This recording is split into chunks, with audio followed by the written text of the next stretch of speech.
Hello, good morning. Good morning, ladies and gentlemen. My name is Raju Daswani. I am the CEO of Fast Markets, and on behalf of my colleagues at Fast Markets and our partners at World Steel Dynamics, I would like to welcome you all to this, the 37th edition of the Steel Success Strategies event here in Miami in June 2022.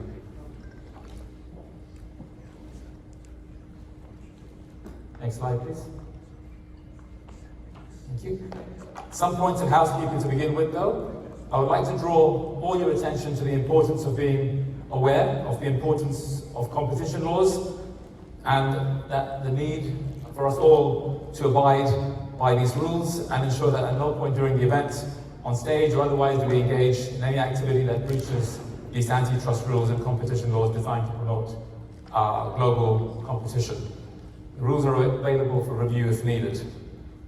I'm not quite sure why this is not working, but there we go. Okay. A quick introduction to Fast Markets. You've just, some of you watched the video that just played before I came on. But we are a global cross-commodity price reporting events and information business with 450 staff across the world covering markets including steel, metals, as well as agriculture and forest products. And our teams are spread across Europe, Asia, North America.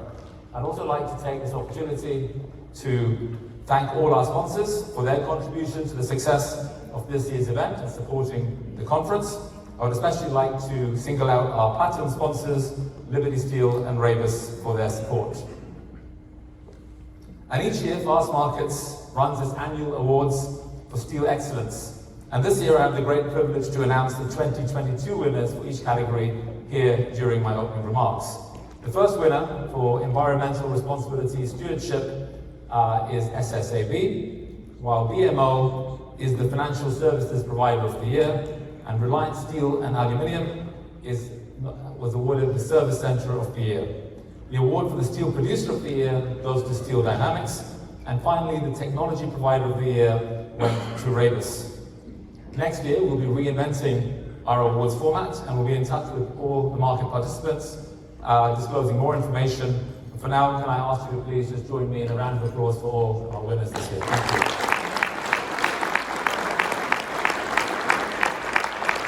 So let's turn to the market.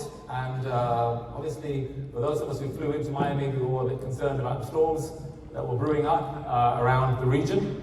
And the storms, in fact, here in Miami seem to be representative of those storms that have impacted the global economy over the last 12 months, in fact, the last 2 or 3 years.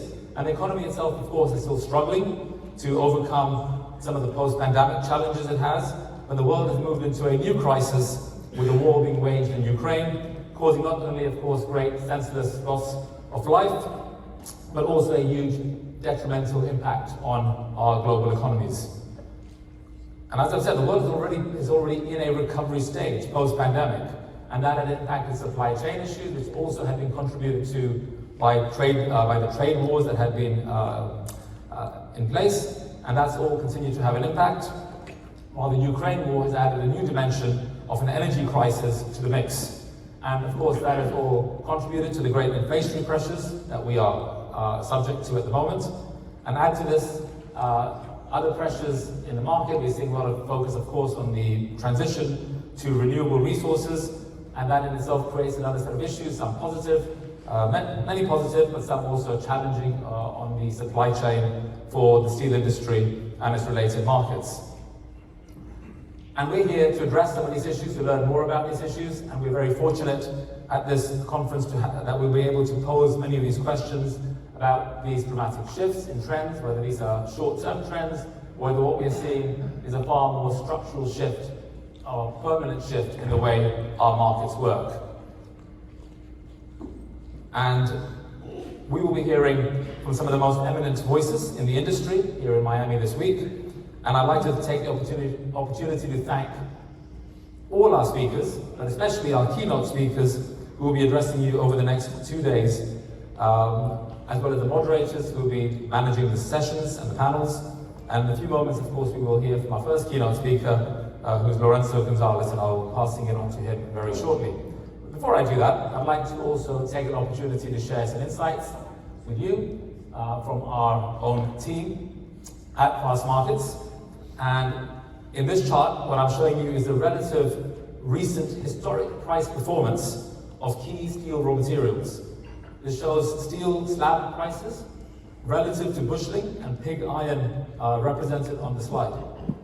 Steel mills have seen an impact on their own supply chains for raw materials, with pressures intensifying in recent months.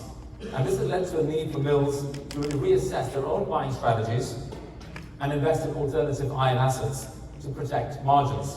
And this all comes at a time when market and environmental forces are shifting away from blast furnaces in favor of course, scrap-based EAF steel production. However, at the same time, we have seen constrictions in the supply of prime scrap grades, such as busheling, as production disruption within key markets like automotive being disrupted by its own supply chain issues with the shortage of semiconductors impacting production levels within those markets. And that in turn is having an impact on the availability and supply of prime grades such as busheling into the supply chain. And all these market forces were reflected in the trade that we've noted in March this year, when prime number one busheling surged by $175 per gross ton. These are unprecedented moves in terms of the volatility we've seen in these particular grades. And it's also been fueled by events in Ukraine, because normally Ukraine would be an exporter of pig iron, but where these pig iron shortages have emerged, producers are being forced to substitute prime grade material, adding even more demand for prime grade material at this time. And you can go to the next slide. This one here shows the relative price performance of number one busheling, the prime grade, versus shredded scrap, as assessed by my team at Fast Markets. And in recent months, what we've seen is the spread, the price differential between the two, widening above what was a historically accepted range or considered normal range of around $25 to $40 per gross ton. Today, the spread between prime and shred is at $160 per gross ton, as per the May settlements, although the highest level ever recorded was still more than $300 per gross ton in 2008. These are still very high spreads for the last 10 years that we're seeing in this market. And that spread is of course being driven by what I've just described, the demand for prime, the shortage in supply for prime, all combining to really create that differential. And steel mills that have been relying on high-yield prime grades are trying, where possible, to buy more shredded scrap as a lower-cost substitute and mixing it with more alternative metallics, such as pig iron or HBI. In fact, there is now a growing demand for even low copper content shred, and some dealers are offering this to mills as a way around their current prime shortage. So that all the mills are really looking at their buying strategies and trying to adapt where they can, given the current situation. Slide. Let's now look at the impact of recent price trends on US steel mill margins. This chart shows the spread between hot rolled coil and the key raw material, the number one busheling price. And what it shows is that US hot rolled coil prices at this time were approaching all-time highs, eventually hitting the highest levels ever recorded since we at Fast Markets began assessing this market back in 1960. This led to record profits for steel producers, which in turn resulted in them spending billions of dollars to acquire upstream and downstream assets, while integrated steel makers like Cliffs, and we'll hear from Lorenzo in a moment, as I've said, and USS have focused on raw material production. EAF steel makers have gone further downstream. The war in Ukraine has of course tightened up these margins, but they're starting to expand again, thanks in part to the inflationary pressures the market is seeing. So let's now take a moment to also consider the global backdrop for steel prices. And what this chart shows is the hot rolled coil price in Europe, which is the yellow line, against USA prices, the purple line, and China, the red line. US prices have long been the highest in the world, normally trades at a premium to other global prices. But what we saw recently is the European HRC prices briefly spiking above US prices after the start of the Ukraine war. This led to a downturn of steel imports into the USA, but they have since started to slowly resume. I'd also like to take a moment to show you and discuss in a bit more depth the discussion and the focus around EAF steel production. At the end of 2021, US-based EAF capacity as a percentage of total capacity represented around 70% of total steel production. That's up from about 60% about 10 years ago. We're also seeing, as shown on the table, about 13 million tons of EAF capacity is now expected to come online through today and through to the end of 2024. As a result, we'll see that 3/4 of US steel capacity will be sourced or will be based on EAF production by the end of next year, by the end of 2024. So additional steel capacity might even support higher prices, putting even further pressure on domestic scrap supply and other raw materials. So all this capacity you'd expect will add more pressure on scrap.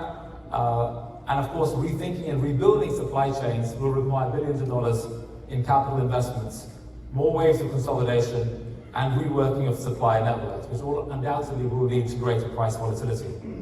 So it's not business as usual, and our plan over the next 2 days is really to give you all the critical information you need to understand these markets and these movements. So please do take time to also meet with members of my team who very kindly put this all together for me. And I'd like to introduce you specifically to Kim Leppold, who's our steel research. Kim Leppold, there she is, our steel research manager. And also Grace Asinoff, who is our steel editor. Sean Barry, who is our scrap editor. There you go. And in addition, the rest of the editorial team as well. We also have our events team and then our sales team down there. So that's the team here at this event. Feel free to reach out to them and pose any questions about the markets or about our products or services or feedback on this event, of course. So in closing, I'd also like to point out to you that everything around the event, the agenda, the speakers, the profiles, delegate information and ability to contact delegates is all available through Swapcard. If you haven't got the app, please do download it. The QR code's available in most places, also on the back of your badges, I believe. And finally, just also a reminder that all our Q&As during all the sessions will be done live by raising your hands, but also using Slido, which you can do online, and also pose your questions anonymously through that medium. And with that, I'd like to bring my opening remarks to an end. Wish you all a very excellent and successful conference, and hopefully you have a great 2 days coming up. I now have the great privilege, of course, to introduce my friend, Lorenzo Gonzalez, who's going to kick off this year's event with our first keynote address. And Lorenzo has been at the helm of Cleveland-Cliffs since 2014. He's been a truly transformational leader of the business, building it into a formidable integrated steel and raw materials operation. He led the acquisitions of both AK Steel and ArcelorMittal in 2020, making the business the largest flat rolled steel and largest iron ore pellet producer in North America. So without any further delay, I introduce Lorenzo to you on stage. And also, we have Philip Englund, who is the CEO of our partner, Ductile Wilson Dynamics. Philip is a face you will all know from each year at this event, and he will be conducting the on-stage live interview with Lorenzo. Thank you. All right,